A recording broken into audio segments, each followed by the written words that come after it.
Dans cette exposition, on retrouve deux de mes travaux. Un qui s'appelle justement Voyage en Italie.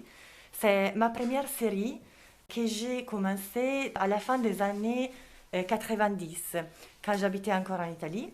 C'est une série de photographies. J'ai commencé un peu sans réfléchir en fait à une vraie série, mais c'était des photographies que je prenais du train pendant mes voyages.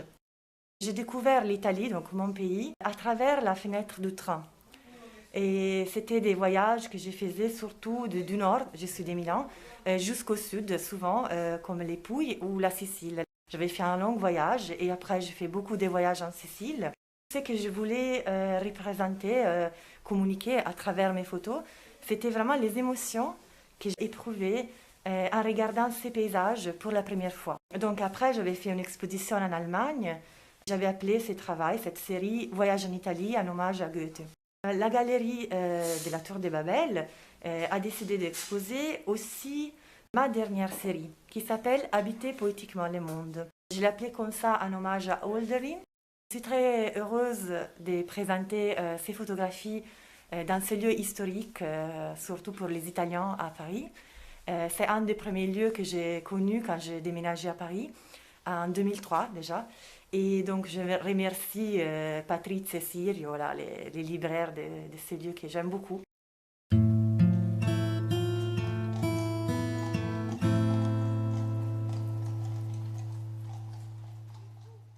Dans cette série, je veux parler un petit peu de mon ressenti vis-à-vis de la nature transitoire des choses, des êtres vivants, donc la nature éphémère de la vie.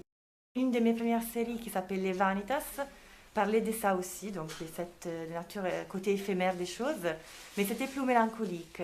Cette dernière série, c'est une évolution, on va dire. La photographie m'a aidé à accepter cette nature transitoire des choses.